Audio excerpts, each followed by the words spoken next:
দর্শক, আমরা জানি যে ভারতের পশ্চিমবঙ্গে নির্বাচন হয়ে গেল। সেখানে ব্যাপকভাবে পরাজিত হয়েছে মমতা বন্দ্যোপাধ্যায়। দীর্ঘদিন তিনি ক্ষমতায় ছিলেন। মানুষ কেন এই পরিবর্তন চাইলো? সবচাইতে আমার কাছে যে বিষয়টা বড় মনে হয়েছে তা হচ্ছে যে আরজিকর হাসপাতাল কাণ্ড।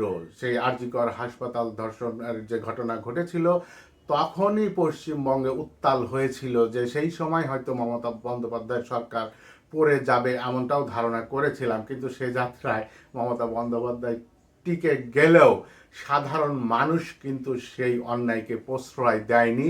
তারা ভোটের মাধ্যমে সেই রায় দিয়েছে।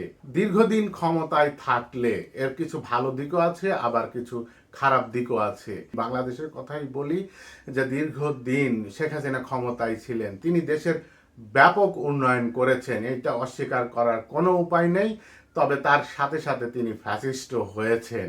আমাদের এই উপমহাদেশের মানুষ আসলে সাধারণ মানুষ একটি সরকারকে বেশি দিন ক্ষমতায় রাখতে চায় না, দেখতে চায় না বা পছন্দও করে না।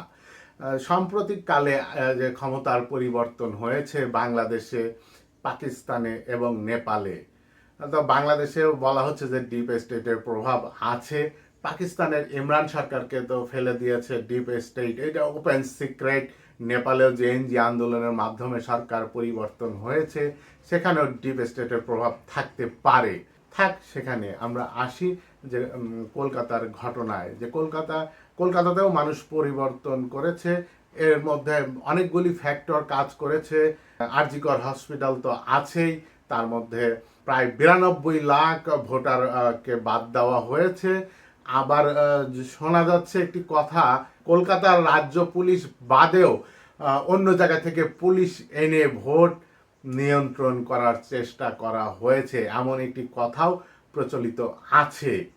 তো এই ভোটে কি কি ফ্যাক্টর হিসেবে কাজ করেছে, আমরা যদি সেই দিকটা একটু আলোচনা করার চেষ্টা করি, যে কলকাতার নির্বাচনে বিশেষ করে সাম্প্রতিক সময় রাজনৈতিক প্রেক্ষাপটে বেশ কিছু গুরুত্বপূর্ণ বিষয় বা ফ্যাক্টর কাজ করেছে যা ভোটের ফলাফল নির্ধারণে প্রভাব ফেলেছে। যে মুসলিম ভোটারদের ভূমিকা, পশ্চিমবঙ্গের বিধানসভা নির্বাচনে মুসলিম ভোটাররা অত্যন্ত গুরুত্বপূর্ণ ফ্যাক্টর, কারণ রাজ্যের প্রায় 30% মুসলিম ভোটের উপর বিভিন্ন দলের নজর থাকে, যা কলকাতা ও আশেপাশের এলাকায় বড় প্রভাব ফেলেছে। বিজেপির কৌশল ও প্রভাব, বিধানসভা নির্বাচনে বিজেপি তাদের নিজস্ব কৌশল ব্যবহার করেছে। কলকাতার মতো শহর অঞ্চলেও নিজেদের প্রভাব বিস্তারের চেষ্টা করেছে, যা ভোটের অন্যতম মূল ফ্যাক্টর ছিল। আর সব সময় সব দেশে সবচেয়ে গুরুত্বপূর্ণ হলো যে তরুণ ভোটার, সেই ইয়ুথ ভোটারদের, যারা এবারের নির্বাচনে তরুণ ভোটার বা যুব সমাজ একটি ডিসাইডিং ফ্যাক্টর বা নির্ণায়ক ভূমিকা পালন করেছে বলে ধারণা করা হচ্ছে। বাংলাদেশ ফ্যাক্টর, কলকাতার সঙ্গে বাংলাদেশের বিস্তীর্ণ সীমান্ত এলাকা রয়েছে, সেই বাংলাদেশ ফ্যাক্টরও সেখানে প্রভাব ফেলেছে। আমাদের এই বাংলাদেশে যেমন Bharat Trump card, Bharat factor, Bharat ভূমিকা খুবই চলে, খুবই খায় সাধারণ মানুষ। পশ্চিমবঙ্গ ও আসামের নির্বাচনে ভৌগোলিক ও রাজনৈতিক কারণে বাংলাদেশ ফ্যাক্টর একটি উল্লেখযোগ্য প্রভাব ফেলেছে। নিঃসন্দেহে এইটা একটা বড় কারণ সেখানকার নির্বাচনে। মমতা ব্যানার্জি বনাম নরেন্দ্র মোদীর লড়াই, ভোটারদের উপরে মমতা ব্যানার্জি ও নরেন্দ্র মোদীর ব্যক্তিগত কারিশমা এবং রাজনৈতিক প্রভাব ভোটারদের সিদ্ধান্তে বড় ভূমিকা রেখেছে বলে মনে করা হচ্ছে। জনগণের আবেগ ও স্থানীয় বিষয়, কলকাতার নিজস্ব সমস্যা, উন্নয়ন এবং স্থানীয় ইস্যুগুলি ভোটারদের প্রভাবিত করেছে, যা এবারের ভোটকে অন্য বারের চাইতে আলাদা করেছে। তৃণমূল বনাম বিজেপির লড়াই, কলকাতায় তো শুভেন্দ্র বাবু আর কলকাতার মমতা বন্দ্যোপাধ্যায় তো মাঝে মাঝে আমরা কথা শুনি। সেই তৃণমূল বনাম বিজেপির লড়াই, ভোট গণনার সময় তৃণমূল কংগ্রেস ও বিজেপির মধ্যে মূল লড়াই হয়েছে এবং ভোটারদের আবেগ বা এক্স ফ্যাক্টর খেলার ফলাফল নির্ধারণে বড় ভূমিকা রেখেছে বলেও মনে করা হয়েছে।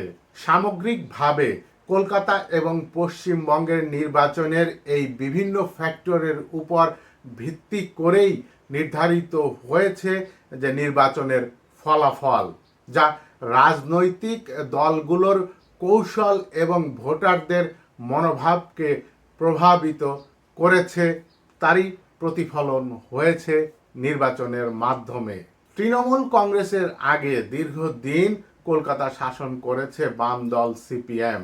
সেই সিপিএম যখন শেষ হয়ে গেল, নির্বাচনে পরাজিত হলো, তখনই উত্থান হলো এই তৃণমূল কংগ্রেসের। দীর্ঘদিন মমতা বন্দ্যোপাধ্যায় কলকাতাকে শাসন করেছেন, নেতৃত্ব দিয়েছেন, কিন্তু বিভিন্ন ওই যে দীর্ঘদিন ক্ষমতায় থাকলে বিভিন্ন ইস্যু দাঁড়িয়ে যায়, ফ্যাসিস্ট হয়ে যায়, সাধারণ মানুষ যা পছন্দও করে না, তারই প্রতিফলন হয়েছে এবারের নির্বাচনে। খুব সম্ভবত বিজেপি এবারই প্রথম কলকাতা জয় করলেন।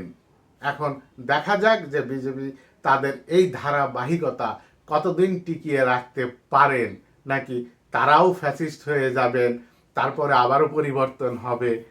দেখা যাক আগামীতে কি হয়। বন্ধুরা, ভালো থাকুন, সুস্থ থাকুন, নিরাপদে থাকুন।